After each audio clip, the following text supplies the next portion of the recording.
మీ మోకాల నొప్పులకు ఎటువంటి సర్జరీ లేకుండా ఎపియాన్ పెయిన్ క్లినిక్ అందిస్తున్న అత్యాధునిక చికిత్స. కనీసం ఒకరు చనిపోతే ఒక కుటుంబానికి ₹1,00,000 ఎక్స్‌గ్రేషియా ఇవ్వలేదండి. ఒక దౌర్భాగ్యమైనటువంటి విషయం. మనం ఏదైనా ఒక మాట చెప్పాము, ఒక పని చెయ్యాలి అని అంటే ఆన్ అన్ యావరేజ్ మనము ఆ మాట కట్టుబడి ఉండాలి అనేది మన విశ్వాసం. ప్రవాసీ ప్రజావాణి అంటే ఏంటో చెప్పండి. ఏ దేశంలో ఉన్న ప్రవాసీ వాళ్ళ సమస్యలు చెప్పుకోవడానికి సాలరీస్ ఆన్ టైం రాకపోతే ఒక ఇష్యూ ఎలా సాల్వ్ అవ్వాలో అందరికి ఎంబసీస్ కో కాన్సులేట్ కో పోయే రూట్ తెలియదు చాలా మందికి. అది ఇక్కడ బ్యాక్ హోమ్ లో మనకి ఇక్కడ ఉంటే ఇక్కడ నుంచి మనం రీడైరెక్టింగ్ చేసి అక్కడ ఉన్నటువంటి మన అసోసియేషన్స్ కావచ్చు లేకపోతే డైరెక్ట్ ఎంబసీస్ కి మనము ఒక కంప్లైంట్ రైజ్ చేసే అవకాశం మనకు ఉంటుంది. గల్ఫ్ మోసాలు అనేవి ఎక్కువగా ఏజెంట్ల వల్లే జరుగుతూ ఉంటాయి. ఇక్కడ వాళ్ళకి చెప్పేది ఒకటి, అక్కడికి వెళ్ళాక జరిగేది ఒకటి. ఇష్యూ వచ్చినప్పుడు ఈ ఏజెంట్స్ మీద చర్యలు తీసుకునే అవకాశం ఉందా? సీఎం గారు ఓ రోజు కాల్ఫర్ చేశారు అందరినీ. మనం ఏం చేస్తే ఈ సమస్యల నుంచి మనం మన వాళ్ళని కాపాడుకుని ఇంకా భవిష్యత్తులో ఇలాంటి సమస్యలు రాకుండా మనం చేయగలము, మీరు అలాంటి ప్రణాళికను చేయాలి అని. ప్రవాసీ ప్రజావాణి ఏర్పాటైన తర్వాత ఇప్పటి వరకు ఎన్ని కంప్లైంట్స్ వచ్చాయి? ఆన్ అన్ యావరేజ్ మనకి ఇప్పుడు 138 కేసెస్ మనకు రిజిస్టర్ అయ్యింది మ్యామ్ యాక్చువల్ గా. సో అయితే దాంట్లో ఆల్మోస్ట్. అందరికీ నమస్కారం, నేను Swaroopa Putlapalli. Welcome to Suman TV. రోజు రోజుకి గల్ఫ్ బాధితుల సంఖ్య పెరిగిపోతోంది. ఏజెంట్ల మాయమాటలు నమ్మి లక్షల రూపాయలు సంపాదించాలనే ఆశతో పొట్ట చేతబట్టుకుని గల్ఫ్ దేశాలకు వెళ్తున్న వారి కష్టాలు కన్నీళ్లు అన్నీ ఇన్ని కావు. అలాంటి వారందరి సమస్యలను పరిష్కరించడానికి తెలంగాణ ప్రభుత్వం ఏర్పాటు చేసిన ప్రవాసీ ప్రజావాణికి మంచి స్పందన వస్తోంది. ప్రస్తుతం నాతో పాటు TPCC NRI advisory committee member Nangi Devender Reddy garu ఉన్నారు. ఆయనతో మాట్లాడి ఈ ప్రవాసీ ప్రజావాణి గురించి అనేక విషయాలు తెలుసుకుందాం. నమస్తే దేవేందర్ గారు. నమస్తే మేడం. దేవేందర్ గారు, ఈ కాంగ్రెస్ ప్రభుత్వం ప్రవాసీ ప్రజావాణిని ఏర్పాటు చేసి ఎంతో మంది గల్ఫ్ బాధితులకు అండగా నిలబడుతోంది. అయితే అసలు ముఖ్యంగా ఈ ప్రవాసీ ప్రజావాణి అంటే ఏంటో చెప్పండి. మంచి టాపిక్ తీసుకున్నారు మేడం, రియల్లీ హ్యాపీ. ప్రవాసీ ప్రజావాణి అనేది మామూలుగా ప్రజావాణిలో భాగంగా ఇది ఒక వింగ్ అన్నమాట.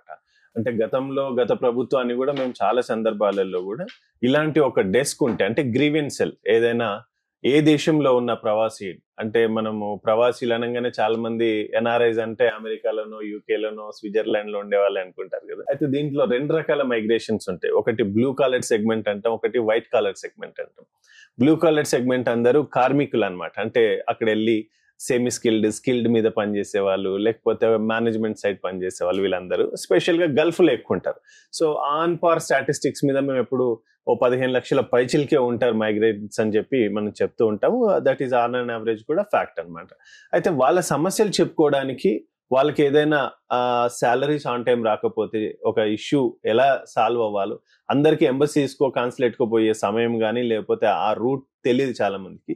అది ఇక్కడ బ్యాక్ హోమ్ లో మనకి ఇక్కడ ఉంటే ఇక్కడ నుంచి మనం రీడైరెక్టింగ్ చేసి అక్కడ ఉన్నటువంటి మన అసోసియేషన్స్ కావచ్చు లేకపోతే డైరెక్ట్ ఎంబసీస్ కి మనము ఒక కంప్లైంట్ రైజ్ చేసే అవకాశం మనకు ఉంటుంది.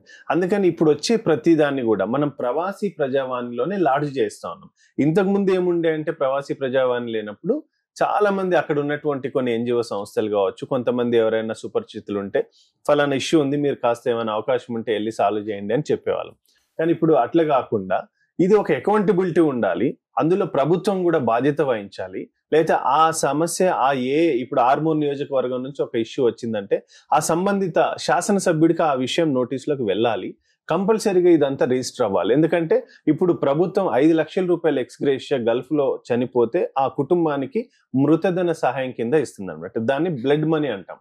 సో అలాంటి సమస్య ఎవరికైనా వచ్చినప్పుడు మన దగ్గర అకౌంటబిలిటీ ఉండాలి. ఎవరికి ఏ సమస్య జరుగుతుంది, ఎవరు ఏ రకంగా పని చేసుకుంటున్నారు, వాళ్ళ బాగోగులు ఏంటని ప్రభుత్వం ఎప్పుడు కూడా పర్యవేక్షించేలాగా సీఎం రేవంత్ రెడ్డి గారు వారి నోటీస్కి వెళ్ళంగానే వెంటనే నాడు పొన్నం ప్రభాకర్ గారికి చెప్పి మా NRSL chairman doctor BM Vinod Kumar గారు, తర్వాత మందా భీమరెడ్డి గారు, మేము ఆ రోజు అందరం కలిసి ఇది ఒక 7-8 months ఎగో సో ఈ ప్రవాసీ ప్రజావాణి అనేది ఏర్పాటు చేసాం. ఇది మంగళవారం శుక్రవారం రోజున 10:30 నుంచి 2:30 వరకు పనిచేస్తుంది. ప్రజాభవన్ ఇప్పుడు ఉన్నటువంటి, గతంలో ప్రగతి భవన్ అనేవాళ్ళం, ఇప్పుడు ప్రజాభవన్ లో ఈ వింగ్ ఉంటుంది. చాలా మందికి కూడా ఈ విషయం తెలియదు, బహుశా ఫస్ట్ టైం అనుకుంటా మీ ద్వారా మేము డిస్క్లోజ్ చేస్తా ఉన్నాం. సో తప్పకుండా ఈ వీడియో చాలా మందికి చేరేలాగా కూడా మీరు చూడండి. ఇది మంచి ఇన్ఫర్మేషన్, మంచి టాపిక్ కూడా యాక్చువల్ గా. ఎందుకంటే ప్రభుత్వం ఒక అకౌంటబిలిటీని ఇప్పుడు తీసుకురాబోతుంది అనమాట. సమస్య ఉన్నా లేదా వాళ్ళు తిరిగి రావాలనుకున్నా, వాళ్ళు ఏదైనా చేసుకోవాలనుకున్నా కూడా ప్రభుత్వం దానికి సహకరించేలాగా ఇప్పుడు ఒక మొత్తం అకౌంటబిలిటీ సిస్టమ్ ని తీసుకొచ్చేది ప్రవాసీ ప్రజావాణి అన్నమాట. దేవేందర్ గారు, ప్రవాసీ ప్రజావాణి ఏర్పాటైన తర్వాత ఇప్పటి వరకు ఎన్ని కంప్లైంట్స్ వచ్చాయి, మీరు ఎన్నిటిని పరిష్కరించగలిగారు, ఎంత మందికి మీరు భరోసానిచ్చారు? ఆన్ అన్ యావరేజ్ మనకి ఇప్పుడు 138 కేసెస్ మనకు రిజిస్టర్ అయ్యి ఉన్నాయి మ్యామ్ యాక్చువల్ గా. సో అయితే దాంట్లో ఆల్మోస్ట్ 78-80 మొన్న ఒక 2 కేసులని మనం ఇది చేసాం. ఒకటి బహ్రెయిన్ లో మొన్న 9 మందిని అరెస్ట్ చేసి దాంట్లో మన వాళ్ళు ఒక 6-7 ఉన్నట్టు మనకు సమాచారం అనమాట. అదొకటి ఇంకా నడుస్తా ఉంది ఆ కేసు. సో కొన్ని ఏముంటాయంటే మన చేతుల్లో, అంటే మనము ఎంబసీ ద్వారా కొన్ని పరిష్కరించవచ్చు, లేదా కంపెనీతో మాట్లాడి మనం డైరెక్ట్ గా మనం ఈమెయిలింగ్ ద్వారా తెలంగాణ ప్రభుత్వం ద్వారా పరిష్కరించవచ్చు, లేదా అక్కడ ఉన్నటువంటి కొంతమంది ఎవరైనా కంపెనీతో అమికేబుల్ రిలేషన్షిప్ ఉన్నటువంటి వాళ్ళు పరిష్కరించవచ్చు. కొన్ని ఏమంటే లా అండ్ ఆర్డర్ ఇష్యూస్ లో కానీ, లేకపోతే కొన్ని చట్టం వాళ్ళ కంట్రీస్ ని ఇప్పుడు వాళ్ళకి చట్టాల మీద అవగాహన లేక కొన్ని మిస్టేక్స్ చేస్తుంటారు. అలాంటి తప్పులు జరిగినప్పుడు ఆ శిక్షలు కానీ ఆ టైం పీరియడ్ కానీ ఇట్ టేక్స్ లాంగర్ టైం అనమాట. సో అట్లాంటప్పుడు కొంత టైం ఎక్కువ పడుతుంది. కానీ ఆన్ అన్ యావరేజ్ మన దగ్గరకు వచ్చినటువంటి, మన నోటీస్కి వచ్చిన ప్రతి కేసును కూడా మనం వెంటనే వాళ్ళకి కమ్యూనికేట్ చేసి పరిష్కరించే దిశగా పనిచేస్తా ఉన్నాం.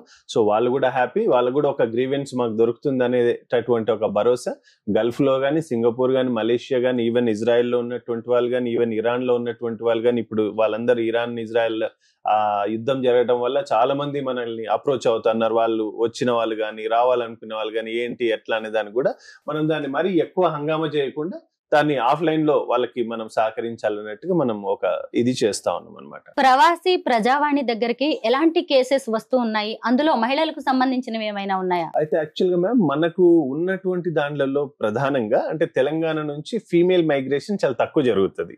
బహుశా మీరు చూసి ఉంటారు. అంటే మన దగ్గర ఎక్కువ labour come semi and skilled migration జరుగుతూ ఉంటుంది గల్ఫ్ కంట్రీస్ కి. అయితే వెరీ లెస్, అంటే అవుట్ ఆఫ్ 100 మనం ఒక 2% అని చెప్పొచ్చు. 2% కూడా ఇంకా తక్కువే. కాకపోతే మన దగ్గర ఉన్నటువంటిది ఏంటంటే ఎక్కువ కరీంనగర్, నిజామాబాద్, ఆదిలాబాద్ పార్షియల్, తర్వాత కొంత నల్గొండ టౌన్, కొంత మహబూబ్నగర్, ఈ Rangareddy, Medak partial, like Siddipet, Medak town కానీ, రామాయంపేట కానీ, ఇటు నుంచి కూడా కొంత వెళ్తూ ఉంటారు బాగానే. సో ఇలాంటి వాళ్ళు ఏంటంటే సాలరీస్ ఆన్ టైం పే చేయరు అని చెప్పేసి తర్వాత కొంతమంది విజిట్ వీసాల్లో వెళ్తూ ఉంటారు. విజిట్ వీసాలో వెళ్ళిన తర్వాత చాలా మంది మేము అక్కడికి వెళ్ళాక జాబ్ వస్తుంది అని అనుకుంటారు. అయితే వాళ్ళ వ్యాలిడిటీ వీసా 1 month ఇస్తారు, ఫస్ట్ 2 months ఇస్తారు, 3 months ఇస్తారు. దాని తర్వాత వీళ్ళు ఏమవుతారంటే దీంట్లో రెగ్యులర్, ఇర్రెగ్యులర్ మైగ్రేషన్ అని ఉంటది. రెగ్యులర్ గా వెళ్తాడు ఫస్ట్, ఈ 3 నెలల్లో ఉద్యోగం రాలేదంటే he'll become default irregular migrant. అక్కడ అంటే వీసా లేకుండా ఉండే వ్యక్తిని ఏమంటారంటే సో ఇర్రెగ్యులర్ మైగ్రెంట్ అంటారు మైగ్రేషన్ నామ్ ప్రకారంగా. సో ఆ ఇర్రెగ్యులర్ మైగ్రెంట్ ఇన్ కేసు ఎక్కడైనా చిన్న మిస్టేక్ ద్వారా పోలీసు వాళ్ళకి దొరికినాడంటే తీసుకెళ్లి స్ట్రైట్ అవే జైల్లోనే పంపించేస్తారు అంతే ఇంకా. సో ఆ జైల్లో వెళ్ళినటువంటి వ్యక్తి బయటికి రావాలి అని అంటే అది ఒక పెద్ద హెడేక్. అంటే కొంత ఫైన్స్ పే చేయడం ఉంటుంది, లేకపోతే వాళ్ళు మళ్ళీ బయటికి రావాలి అని అంటే ఎందుకు వచ్చినావు, ఎప్పుడు వచ్చావు, ఎవరు పంపించారు, ఆ వీసా ఇచ్చిన వాళ్ళకి ఫైన్ వేస్తారు, ఈయన ఓవర్ స్టే చేసినందుకు ఈయనకు ఫైన్ వేస్తారు. ఇట్లా రకరకాలుగా ఉంటాయి. ఇట్లా ఏజెంట్లు చాలా మంది మోసం చేశారు. అలాంటి కేసెస్ మన దగ్గరకు వస్తే మనం చాలా అవగాహన సదస్సులు కూడా మనం చేసాం, గతంలో చేసాం, ఇప్పుడు కూడా చేస్తా ఉన్నాం. తర్వాత మనకు టామ్కామ్ అని Telangana overseas man power company అని ప్రభుత్వ రంగ ఏజెన్సీ ఉంటుంది అనమాట, రిక్రూటింగ్ ఏజెన్సీ అంటాం. దాని ద్వారా ప్రీ డిపార్చర్ ఓరియంటేషన్ క్లాసెస్ ఇస్తారు. ప్రీ డిపార్చర్ ఓరియంటేషన్ ఏంటంటే ఒకవేళ ఆ వ్యక్తి ఒక సింగపూరో, మలేషియానో, దుబాయ్ వెళ్తున్నారంటే ఆ చట్టాల పట్ల ఒక అవగాహన, అక్కడ ఉన్నటువంటి మనీ అంటే కరెన్సీ పట్ల అవగాహన, టైమింగ్ పట్ల అవగాహన, అక్కడ ఎట్లా మనం రెస్పెక్టబుల్ గా మనం ఉండాలి, వాళ్ళ చట్టాలని గౌరవించాలి అనేటటువంటి దాన్ని చాలా మంది ఇది. ఒక్కొక్కసారి మీరు ఈ రంజాన్ ఫెస్టివల్ వచ్చినప్పుడు ఉపవాసాలు చేస్తారు కదా. సో ఆ ఫాస్టింగ్స్ ఉన్నప్పుడు మన వాళ్ళకి కొన్ని, ఇప్పుడు సౌదీ లాంటి దేశం అయితే చాలా స్ట్రిక్ట్ గా, అంటే డే టైంలో నువ్వు ఓపెన్ గా వాటర్ తాగలేవు, ఏమీ తినలేవు. అట్లా తింటే చాలా మంది బై మిస్టేక్, పాపం కొంతమంది తెలుసో తెలియక చేసిన తప్పులకి స్ట్రైట్ అవే జైలుకు పోయిన వాళ్ళు కూడా ఉన్నారు. సో అలాంటి చోట మనం ఎలా ఉండాలి, ఎట్లుండాలి అనేటటువంటిది కూడా చాలా అవగాహన సదస్సులు కూడా మన టామ్కామ్ ద్వారా ముందు వెళ్లే వాళ్ళకి ఇస్తారు. మొన్న ఇజ్రాయెల్ కి దాదాపు 600 మందిని మన టామ్కామ్ నుంచి పంపించారు. సో ఇజ్రాయెల్లో ఎలా ఉంటుంది, మీరు ఎట్లుండాలి, అప్పుడు యుద్ధ వాతావరణం ఉండింది యాక్చువల్ గా. అప్పుడు కూడా హమాస్ తో యుద్ధం జరిగే మూమెంట్ అది యాక్చువల్ గా. సో అలాంటి టైంలో వెళ్తున్నప్పుడు ఎట్లా ఉండాలి అక్కడ ఏంటి అనే దాని మీద కూడా కాస్త ఒక అవగాహన సదస్సులు ఇవ్వటము. అయితే ఇప్పుడు మేజర్ గా వచ్చేసి మనకి ఏంటంటే ఏజెంట్ చేతిలో మోసపోయిన వాళ్ళు ప్రధానంగా మనకు వచ్చే ఇష్యూస్ లో. రెండోది వచ్చేసి నేను అక్కడికి వెళ్ళాను, మా ఏజెంట్ మా ఎంప్లాయర్ నన్ను మ్యాన్ హ్యాండ్లింగ్ చేస్తా ఉన్నాడు, కొడుతున్నాడు, మాకు ఎట్లాగైనా సరే నేను తిరిగి రావాలి అని చెప్పేసి కొంత ఒక ఆయనకు పాపం తెలియకుండానే ఆదిలాబాద్ రిలేటెడ్ ఒక మైగ్రెంట్ డైరెక్ట్ సీఎం గారికి వీడియో పెట్టారు.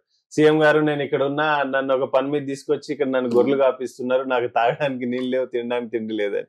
సీఎం గారు వెంటనే దీన్ని పర్యవేక్షించండి, ఆ మైగ్రెంట్ ఎవరో తీసుకురండి అంటే వెంటనే తీసుకొచ్చాం, సీఎం గారిని కూడా కల్పించాం. వారు ఏం చేసుకుంటారో చెప్తే అది మనం చేపిస్తాం ప్రభుత్వం ద్వారా అని చెప్పేసి ఆయనకు భరోసాని ఇచ్చేసి అట్లా చేయించారు. అంటే ఈ మధ్య కాలంలో ఈ మొబైల్స్ సోషల్ టూల్స్ వచ్చిన తర్వాత చాలా మందికి ఒక ఈజీ అయిపోయింది. అంతేందుకు మొన్న ఈ మధ్య నేను మీ ఛానల్లోనే చూశాను, ఒక ఆవిడ పాపం చాలా ఇబ్బందిగా ఈస్ట్ గోదావరి అనుకుంటా బాత్రూమ్ లో నుంచి వీడియో చేసి సుమన్ టీవీ వారు నన్ను రక్షించాలి అని. Of course Suman TV I'm appreciating వోలటెడ్లీ డిడ్ వెరీ వెల్. అండ్ ఇదే కాదు గతంలో కూడా చాలా కేసెస్ ని కూడా బాగా టేకప్ చేశారు. అయితే అట్లా వీళ్ళందరూ ఏంటంటేనండి చాలా మంది సమస్యలు ఉంటాయి. అయితే మనం సమస్య ఒకవైపే చూస్తా ఉన్నాం, ఇప్పుడు ఆమెకున్నటువంటి సమస్యనే. అయితే అదే హౌస్ మేడ్ విషయానికి వస్తే నేను మీకు ఇంకొక పాయింట్ చెప్తాను. చాలా మంది మీరు కేరళ కానీ ఈవెన్ ఈస్ట్ గోదావరి వెస్ట్ గోదావరికి కూడా చాలా మంది రూలింగ్ ఫ్యామిలీ విమెన్, అంటే ఆ షేక్ అంటారు, షేక్ అంటేనేమో జెంట్, షేక్ అంటేనేమో లేడీ. ఆ ఇంట్లో పనిచేస్తున్న అమ్మాయి పెళ్లిళ్లకు వాళ్ళ అబ్బాయి పెళ్లిళ్లకు వాళ్ళ ఇంటికి వచ్చి వాళ్ళకి మంచి కట్న కానుకలు ఇచ్చి వాళ్ళకి సపోర్ట్ చేసినటువంటి వాళ్ళు కూడా చాలా మంది ఉన్నారు. మనం దాన్ని కూడా చెప్పుకోవాలి, ఎందుకంటే మనం సమస్యను మాత్రమే మనం చెప్పుకుంటున్నాం, కానీ చాలా మంది ఆ విషయాన్ని వదిలేస్తున్నారు. ఇప్పుడు ఒక్క ఆవిడ అఫ్ కోర్స్ ఆమె ట్రబుల్లో ఉండే ఆ వీడియో పెట్టింది అన్డౌటెడ్లీ, అది మేము కూడా చూసాము. వెరీ వెరీ బ్యాడ్ అది యాక్చువల్ గా. అంటే అది ఏమవుతుంది అంటే ఆ ఒక్క వీడియో ద్వారా అక్కడ నిజంగా బాగా పనిచేసుకుని నిజంగా అంటే హానర్ గా ఉండే వాళ్ళు చాలా మంది ఉన్నారు. అంటే వాళ్ళకి 8 hours డ్యూటీ అంటే 8 hours డ్యూటీ చేసుకునే వాళ్ళే ఉన్నారు. వాళ్ళకి 1 day అంటే వీక్లీ డే ఆఫ్ ఇచ్చి మంచి పద్ధతిగా పిక్ అండ్ డ్రాప్ చేసి వాళ్ళకు రూమ్ ఇచ్చి మంచి చక్కటి ఆహారం ఇచ్చేటటువంటి కంపెనీస్ ఉన్నాయి, హౌసెస్ కూడా ఉన్నాయి. సో అదేమవుద్దంటే నెగటివ్ ఇంపాక్ట్ అది అందరి మీద పడిపోతా, అంటే గల్ఫ్ అంటేనే ఇలా ఉంటదేమో అనేటటువంటి ఒక బాధ కలుగుతూ ఉంటది. కానీ వాస్తవంగా అండి గల్ఫ్ లో బాగుపడిన వాళ్ళు ఉన్నారు, బాగా బతికిన వాళ్ళు ఉన్నారు, కొంత బాధపడుతున్న వాళ్ళు ఉన్నారు, కొంతనే బాధపడుతున్న వాళ్ళు ఉన్నారు. సో ఆ కొంత బాధని మనం ఆ బాధ కూడా ఉండకూడదు అని చెప్పేసి మనం ఈవేళ ఇన్ని రకాల కార్యక్రమాలు చేస్తాను. అఫ్ కోర్స్ ఈవెన్ గతంలో చంద్రబాబు నాయుడు గారు ఏపీఎన్ఆర్టీ అని చెప్పి ఒక ఆర్గనైజేషన్ వాళ్ళు క్రియేట్ చేశారు. అప్పుడు డాక్టర్ వేమూరి రవిప్రకాష్ గారు, రవికుమార్ గారు ఉండే అప్పుడు సిఇఓగా, తను కూడా చాలా యాక్టివిటీస్ చేశారు. అప్పుడు వారు మంచి ప్రతి కంట్రీలో వాళ్ళ వింగ్స్ ఏర్పాటు చేయడం, ఏ సమస్య వచ్చినా ఫింగర్ టిప్ ద్వారా ఆ సమస్యను పరిష్కారం చేయించడం. డాక్టర్ వేమూరి రవి గారు చాలా బాగా పనిచేశారు. మాకు అంటే అప్పుడు దాన్ని కోట్ చేస్తూ మేము తెలంగాణ ప్రభుత్వాన్ని కూడా అప్పుడు చెప్పాం, పక్కనున్న రాష్ట్రం ఇంత అద్భుతంగా పనిచేస్తుంటే కేటీఆర్ ఏమో నేను ఎన్ఆర్ఐని అని, కవిత ఎన్ఆర్ఐ అని గల్ఫ్కు పోయి అక్కడ భోజనాలు చేసి వచ్చి కనీసం ఒకరు చనిపోతే ఒక కుటుంబానికి 1 లక్ష రూపాయలు ఎక్స్గ్రేషియా ఇవ్వలేదండి. ఒక దౌర్భాగ్యమైనటువంటి విషయం. ఇవాళ ప్రౌడ్ గా చెప్తా ఉన్నాం, తెలంగాణ ప్రభుత్వం, తెలంగాణ రాష్ట్రం కాంగ్రెస్ పార్టీ అధికారంలోకి వచ్చిన తర్వాత రేవంత్ రెడ్డి గారు ఇచ్చిన మాట ప్రకారంగా 5 లక్షల రూపాయలు ఎక్స్గ్రేషియాని కుటుంబానికి ఇచ్చారు. అంటే దాదాపు ఇవాళకి 180 మంది ఆ లబ్ధి పొందారు. అంటే మనకు ఆన్ అన్ యావరేజ్ ఇవాళకి 8 కోట్ల రూపాయలు ఎంతనో మొన్ననే ఇచ్చినట్టు మనకు ఇది జరిగింది. సో అంటే మనం ఏదైనా ఒక మాట చెప్పాము, ఒక పని చెయ్యాలి అని అంటే ఆన్ అన్ యావరేజ్ మనము ఆ మాట కట్టుబడి ఉండాలి అనేది మన విశ్వాసం. ఎందుకు చేయాలి ఎన్ఆర్ఐస్ కి, వాళ్ళకి ఎందుకు పోతున్నారు అక్కడికి అని కూడా కేసీఆర్ గారే స్వయంగా అన్నారు. ఆ మధ్య ఒక వీడియో కూడా బాగా వైరల్ అయింది, ఎవరితో మాట్లాడుతూ చాలా వల్గర్ గా మాట్లాడారు. ఆ భాష నేను కూడా అనకూడదు, అంటే మన వాళ్ళు ఇక్కడ పని చేసుకోకుండా అక్కడికి వెళ్ళారు, ఎందుకు వెళ్లాల్సి వచ్చిందా, ఏం అవసరం వాళ్ళు వెళ్ళడం అనేది. అఫ్ కోర్స్ వెళ్ళటం అనేది తప్పేం కాదు, కాకపోతే నువ్వు వాళ్ళకి దారి చూపించాలి. మరి వెళ్ళకూడదు బానే ఉంది, మరి ఉంటే ఏం చేయాలి చెప్పాలి కదా. ప్రభుత్వంలో ఉన్నావు, కుర్చీలో కూర్చున్నావు, నువ్వు ఒక బాధ్యత వహిస్తున్నావు, లక్షల కోట్ల రూపాయలు అంటే అప్పటికే 2 లక్షల కోట్ల రూపాయలు బడ్జెట్ పెడతా ఉన్నావు. సో బంగారు తెలంగాణ అంటున్నావు, అక్కడ పోయి బాత్రూమ్లు కడుగుతా ఉన్నారు. మరి అట్లాంటి వాళ్ళకి మనం ఏమన్నా ఒక మార్గం చూపించాలి, అప్పుడు కామెంట్ చేయాలి, బాగుంటది. కానీ పోనీ చెప్పినప్పుడైనా వినకపోతే కూడా ఏమంటారు, మూర్ఖుడు అంటారు తెలంగాణ భాషలో చెప్పాలంటే. సో అట్లాంటి పరిపాలన చేశారు గతంలో.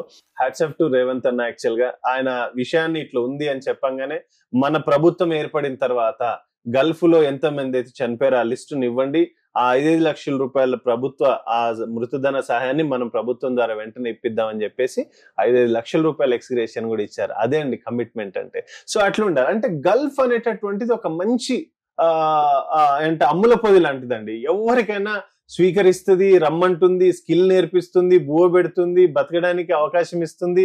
సమస్య అనేది సహజం అండి, ఇవాళ ప్రతి చోట ఉన్నది. ఇవాళ నేను ఒక ఎగ్జాంపుల్ చెప్తానండి. రైతు 6 కాలం పండించిన పంటని సడన్ గా వర్షాలో, ఉరుములో, లేకపోతే పిడుగులో పడి పంట ఇదైపోయిన తర్వాత కూడా మళ్ళీ తను నెక్స్ట్ ఏ విత్తనం వేయాలని ఆలోచిస్తుంటాడు. That is what in optimism అనమాట, కమిట్మెంట్. అట్లా మైగ్రేషన్ లో కూడా ఇప్పుడు గల్ఫ్ కి వెళ్లే వాళ్ళు కూడా చాలా మంది అంటారు, అరే ఇన్ని సమస్యలు ఉంటే ఎందుకు పోతురా ఆడికి అని. అంటే సిటిజన్ రైట్, అది మైగ్రేషన్ అవ్వటం అనేది నథింగ్ రాంగ్ అండి. ఎవరు ఎక్కడికైనా వెళ్ళొచ్చు. ఇప్పుడు నా గ్రామం నుంచి నేను హైదరాబాద్ కి మైగ్రేట్ అయ్యాను, నేను హైదరాబాద్ నుంచి అమెరికాకి మైగ్రేట్ అవుతాను. అంటే నా స్కిల్ అప్గ్రేడేషన్ లో ఐ కెన్ ట్రావెల్ ఎనీవేర్. నేను ఒక దగ్గర ఉండి పని చేసుకోవాలని ఏం లేదు. సో ఆ రకంగా ఒక మనిషి ఎక్కడికైనా స్వేచ్ఛగా ప్రయాణం చేసి తన స్కిల్ ని ప్రపంచానికి పరిచయం చేసే ఆ స్వేచ్ఛనే మైగ్రేషన్ అనమాట. ఇది యాక్ట్ ఉంది, 1983 ఇమిగ్రేషన్ యాక్ట్ ప్రకారంగా everybody can travel anywhere, nothing wrong. అట్లా కాకపోతే ప్రభుత్వం ఒక దారిని చూపించాలి. ఇప్పుడు రేవంత్ అన్న దాని మీదనే మనం వర్కౌట్ చేస్తా ఉన్నాం. దేవేందర్ గారు, మామూలుగా ఈ గల్ఫ్ మోసాలు అనేవి ఎక్కువగా ఏజెంట్ల వల్లే జరుగుతూ ఉంటాయి. ఇక్కడ వాళ్ళకి చెప్పేది ఒకటి, అక్కడికి వెళ్ళాక జరిగేది ఒకటి. పోనీ వీళ్ళు తీసుకెళ్లిన వాళ్ళకి అక్కడ ఏదైనా ఇబ్బంది వచ్చింది అంటే ఈ ఏజెంట్స్ ఏమన్నా హెల్ప్ చేస్తారా అంటే అది ఉండదు. ఇప్పుడు మీ ఎన్ఆర్ఐ అడ్వైజరీ కమిటీ దగ్గరికి ఏదైనా ఇష్యూ వచ్చినప్పుడు ఈ ఏజెంట్స్ మీద చర్యలు తీసుకునే అవకాశం ఉందా? డెఫినెట్ గా మ్యామ్. అయితే ఇప్పుడు మీరు ఎన్ఆర్ఐ అడ్వైజరీ కమిటీ అన్నారు కదా, సో గుడ్ క్వశ్చన్ అది. అంటే ప్రభుత్వం ఏం చేస్తుందంటే ఓ రకంగా సీఎం గారు ఓ రోజు కాల్ఫర్ చేశారు అందరిని. మనం ఏం చేస్తే ఈ సమస్యల నుంచి మనం మన వాళ్ళని కాపాడుకుని ఇంకా భవిష్యత్తులో ఇలాంటి సమస్యలు రాకుండా మనం చేయగలము, మీరు అలాంటి ప్రణాళికను చేయాలి అని వారు ఒకటి దిశానిర్దేశం చేశారు. చేసినప్పుడు ఒక ప్రపోజల్ తయారు చేయమన్నారు. ఏం చేయాలి, మనం ఏం చేస్తే ప్రవాసీల స్కిల్ ని మళ్ళీ రీయూజ్ చేసుకోవచ్చు. ఇక్కడ ఇమిగ్రెంట్స్ అంటే వచ్చిన వాళ్ళకి మనం ప్రభుత్వ పరంగా మనం ఏం సహాయం చేసి వాళ్ళు ఇక్కడ నిలబడేలాగా మనం చేయొచ్చో అలాంటి ఒక నిర్దిష్టమైనటువంటి ఒక వెల్ఫేర్ బోర్డుని మనం పెడదాము. ఆ వెల్ఫేర్ బోర్డు కావాల్సిన ఆబ్జెక్టివ్స్ అన్ని మీరు తయారు చేయండి అని చెప్పి వారు మాతో మీటింగ్ పెట్టించారు. మీటింగ్ అప్పుడు చెప్పాం, సహజంగా మెయిన్ ఇప్పుడు మీరు అడిగినటువంటి ప్రశ్నలో ఏజెంట్ ఏం చేయగలుగుతారు, ఏజెంట్ పంపించే వరకే తన బాధ్యత వహిస్తాడు. సహజంగా మేడం ఏజెంట్ విషయంలో కూడా నేను అంటే అబ్సల్యూట్ నేను రాంగ్ అని కూడా చెప్పలేను, ఎట్ ద సేమ్ టైం నేను వాళ్ళకి సపోర్ట్ కూడా కాదు. అయితే నాకు ఏదైనా సమస్య ఉందంటే నేను ఇప్పుడు ఇక్కడ నుంచి నేను దుబాయ్, సింగపూర్ వెళ్ళిపోవాలంటే నేను వచ్చి ఆ ఏజెంట్ ని అప్రోచ్ అవుతా ఉంటా. అన్న నన్ను ఎట్లనే చేసి నువ్వు సింగపూర్, దుబాయ్ పంపించాలి, నేను ఉండలేను అని చెప్పేసి 4 సార్లు నేను ఆయన వెంట పడినప్పుడు ఏం చేస్తాడంటే ఆయన ఒక విజిట్ వీసానో ఏదో వీసా, నాకు ఆ వీసాల పట్ల అవగాహన ఉండదు, కానీ ఒక వీసా తెప్పించేసి ఆయనకున్న నెట్వర్క్ లో ఒక వీసా తెప్పించి చలో నీకు వీసా వచ్చింది పోయి ఇగో టికెట్, నువ్వు ఫలానా దిగు, ఆడపోయినాక వాళ్ళు చూసుకుంటారు అని చెప్పేస్తాడు.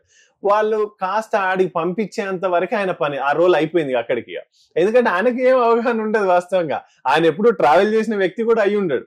ఎవరు ఆ ఏజెంట్ ఆ కంట్రీ ఏమో తెలియదు, అసలు పాస్పోర్ట్లు ఎన్ని రకాలు ఉంటాయో కూడా, చాలా మందికి అసలు పాస్పోర్ట్లు 2 రకాలు ఉంటాయని కూడా తెలియదు. ఓ ఈసీఎన్ఆర్, ఈసీఆర్ పాస్పోర్ట్ అని 2 రకాలు ఉంటాయి. అంటే చదువుకున్న వాళ్ళకి ఈసీఆర్ పాస్పోర్ట్ అంటే ఇమిగ్రేషన్ క్లియరెన్స్ రిక్వైర్డ్ అనేదేమో చదువుకున్న వాళ్ళకి ఉంటుంది, immigration clearance not required ECNR అంటే చదువుకున్న వాళ్ళకి ఇస్తారనమాట. సో ఇలాంటి పాస్పోర్ట్స్ కూడా ఉంటాయని కూడా ఏజెంట్ కి అవగాహన ఉండదు యాక్చువల్ గా. ఇప్పుడు ఆడిపోయిన తర్వాత ఆడిపోయి వాళ్ళు మళ్ళీ ఫోన్లు చేస్తుంటారు, అన్న నాకు ఫలానా ఏజెంట్ ఇట్లా మోసం చేసిండు, ఆ ఏజెంట్ నాతో 1,00,000 రూపాయలు తీసుకున్నాడు, నాకు ఎట్లా అయింది అంటుంటే ఇక మనం సమస్య విన్నప్పుడు మనం ఇక ఏం డిబేట్ చేస్తామని, సరే ఫలానా వ్యక్తి దగ్గరికి వెళ్ళు, నువ్వు అక్కడ ఆయన వస్తాడు, నీకు కావాల్సిన ఆహారమో లేకపోతే నీకు ఉండడానికి వసతి అవన్నీ ఏర్పాటు చేస్తాడు అని చెప్పేసి అట్లా మనం చాలా రకాలుగా. మలేషియాలో అయితే ఒక టెర్రబుల్ స్టోరీ, ఒక శనవాంగి తోట అని కేఎల్ సిటీ నుంచి ఒక 50 కిలోమీటర్ల పైన ఉంటది. సో మన వాళ్ళని అందరిని తీసుకెళ్ళి అక్కడ ఈ ప్లాస్టిక్ గ్లౌజ్ తయారు చేసే ఫ్యాక్టరీ ఉంది, అది చెన్నై వాళ్ళు తీసుకున్నారనమాట. మన వాళ్ళని తీసుకెళ్లి పాస్పోర్ట్ లేకుండా, వాళ్ళ దగ్గర ఫోన్లు లేకుండా, ఏం లేకుండా తీసుకెళ్లి ఎక్కడ అడవిలో పెట్టారు. వాళ్ళకి అసలు ప్రాపర్ ఫుడ్ ఇవ్వకపోవడం, ప్రాపర్ అకామిడేషన్ లేకపోవడం. అయితే లక్కీ ఒక పిల్లాడు బాల్కొండ నియోజకవర్గం నుంచి నరేష్ ఏదో పేరుండే అబ్బాయి నాకు ఎట్లా ఒక ద్వారా బయటకు వచ్చినప్పుడల్లా ఎక్కడో నుంచి ఫోన్ చేస్తే మళ్ళీ ఫోన్ చేస్తే కలవకపోయేది. లక్కీ ఎప్పుడో ఒకసారి మాట్లాడినా తర్వాత ఇట్లా ఉంది, పిల్లలు ఏడుస్తా ఉన్నారని ఆ ఎవడైతే కిరాణం షాప్ నుంచి ఫోన్ చేసేవాడో వాడు చెప్పినాడు అనమాట. మాకు అప్పుడు రాహుల్ గాంధీ గారి మీటింగ్ ఉండే, సరే అని చెప్పేసి మేము అట్లా వెళ్ళినప్పుడు ఆ ఏ షాప్ నుంచి అయితే మా కాల్ వచ్చిందో అక్కడ లోకల్ ఎన్జిఓ యాక్టివిస్ట్ ఉంది శాంతి యాదవ్ అని, ఆవిడ నేను కలిసి ఆ KLCT నుంచి శనవాంగి తోటకి వెళ్ళి మన వాళ్ళు ఎక్కడున్నారు ఏందనేది తీసుకొని వాళ్ళందరిని తీసుకొచ్చేసి దాదాపు ఒక 38 మందిని తీసుకొచ్చేసి మనం ఆడ మలేషియన్ కాన్సులేట్ లో అప్పచెప్పాం అన్నమాట.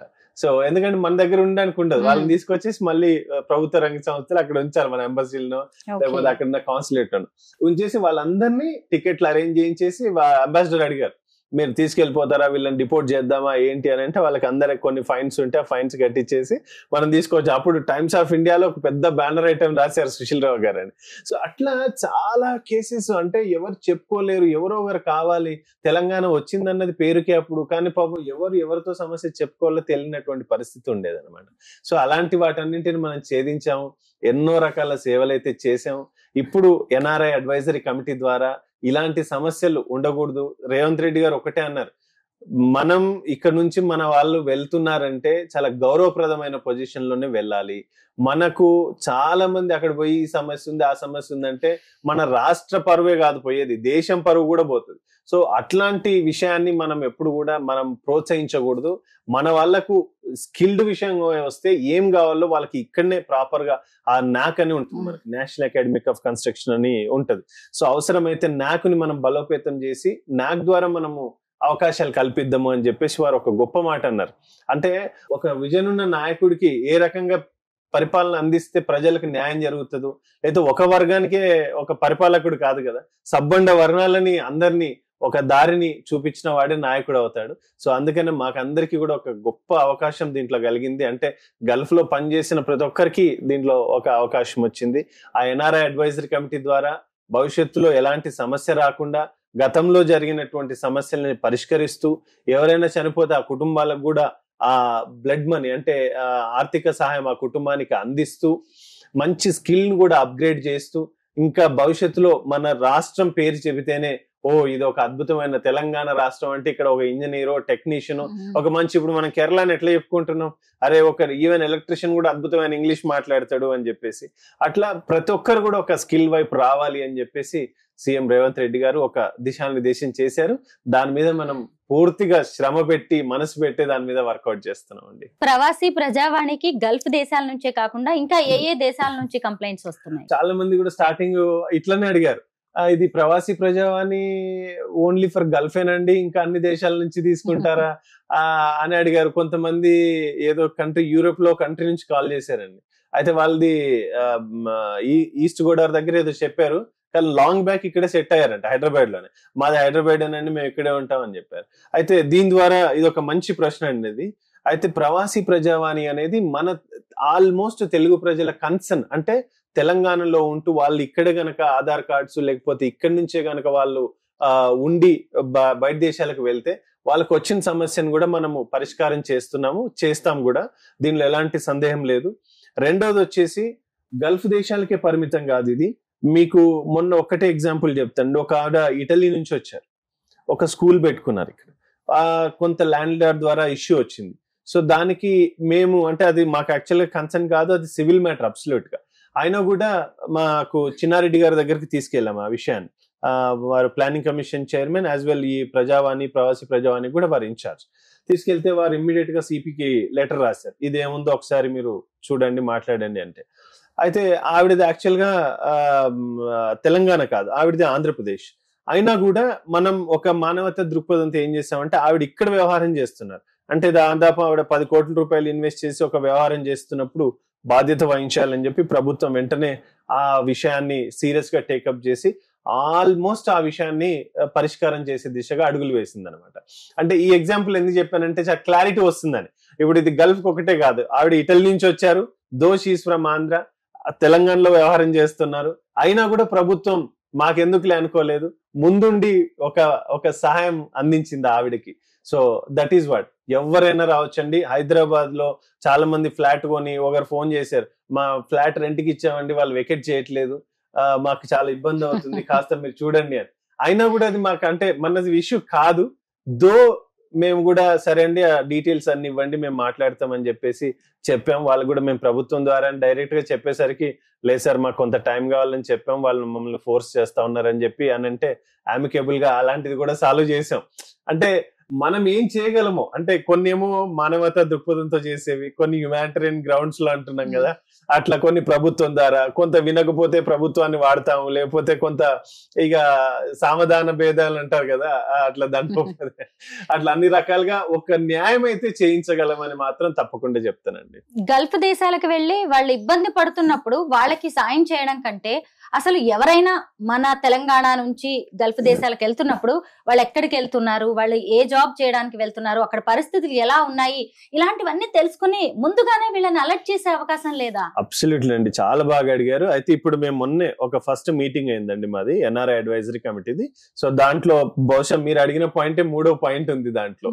ఏంటి అని అంటే అకౌంటబిలిటీ. ఇప్పుడు నేను ఇందాక చెప్పాను కదా, సీఎం రేవంత్ రెడ్డి గారు కూడా తెలంగాణ ప్రభుత్వం అంటే గవర్నమెంట్ మన కాంగ్రెస్ పార్టీ అధికారంలోకి వచ్చినప్పటి నుంచి గల్ఫ్ లో చనిపోయిన ప్రతి కుటుంబానికి కూడా 5 లక్షల రూపాయలు ఎక్స్గ్రేషియా ఇస్తామని మనం గతంలో కూడా చెప్పాం. అది ఎన్నికల మేనిఫెస్టోలో కూడా దాన్ని మనం కంప్లీట్ చేద్దామని మాట తప్పకుండా ఆ పని చేశారు కదా. అట్లాగే ఇప్పుడు కూడా మనం అకౌంటబిలిటీ అనేది ఏంటి అని అంటే గ్రామ స్థాయి నుంచి, మండల స్థాయి నుంచి, జిల్లా స్థాయి నుంచి, పట్టణ స్థాయి నుంచి ఎవరు వెళ్తున్నా కూడా అక్కడ సంబంధిత గ్రామంలో ఎన్రోల్మెంట్ చేసి అక్కడ నుంచి మనకు కూడా ఒక NOC type of letter, not exactly NOC, అట్లా ఒక ఎక్నాలెడ్జ్మెంట్ తీసుకొని రావాలి అనేది కూడా ఒక ప్రపోజల్ లో ఉంది యాక్చువల్ గా. సో బహుశా రేపు వచ్చే 1 year తర్వాత మనం తప్పకుండా మీరు అడిగినటువంటి అకౌంటబిలిటీని మనం ఎన్రోల్ చేస్తాం.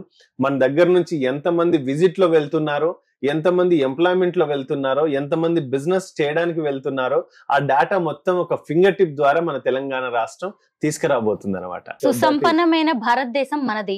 వేరు వేరు దేశాల దగ్గర నుంచి మన దగ్గరికి ఎంతో మంది వచ్చి ఇక్కడ ఉపాధి ఉద్యోగాలు చేసుకుంటూ ఉంటారు. అలాంటిది మన వాళ్ళు వెళ్ళి ఏదో దేశంలో బాధలు పడడం, కన్నీళ్లు పెట్టుకోవడం అనేది మనకు కూడా కొంత ఇబ్బందికరమైన విషయమే. అలా కాకుండా మన దేశంలోనే ఉద్యోగ ఉపాధి అవకాశాలు పెంచుకోవడానికి అవకాశం లేదా? ముఖ్యంగా మన తెలంగాణలో రాష్ట్ర ప్రభుత్వం ఏదైనా యాక్షన్ ప్లాన్ రెడీ చేస్తోందా దీనికి సంబంధించి? మన దగ్గర ఒక చిన్న మిస్ పర్సెప్షన్స్ ఉన్నాయన్నమాట. అంటే దీన్ని ఎట్లా చూస్తారంటే ఇన్ఫీరియారిటీ సుపీరియారిటీలో చూస్తారనమాట.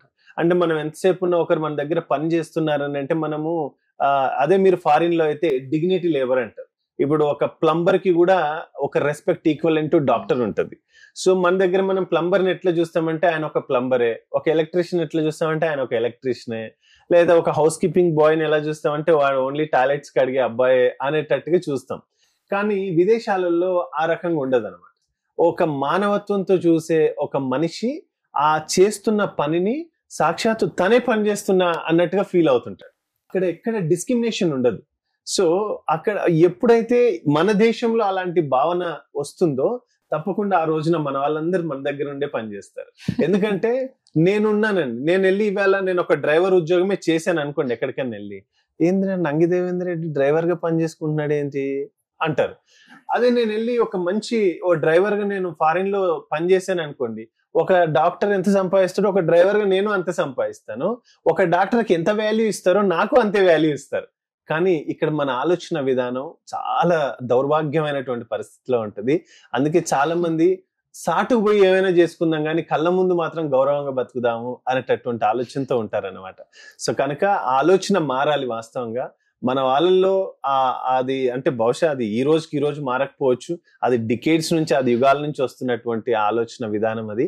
సో అది మారితే నిజంగా మన వాళ్ళు ఎక్కడికి వెళ్లాల్సిన అవసరం లేదండి. ఎందుకు మొన్న సీఎం గారు కూడా అదే అన్నారు, ఎందుకే మన వాళ్ళకి మనమే ఇక్కడికి మనం ఎంప్లాయ్మెంట్ చేపిద్దామంటే అదే చెప్పాం సార్, స్కిల్డ్ అని పెంచాలి. బేసిక్ గా మనం ఇప్పుడు యూపీ వాళ్ళు, బీహార్ వాళ్ళు వచ్చి ఇక్కడ fall ceiling works, interior works అంతా చేస్తున్నారు.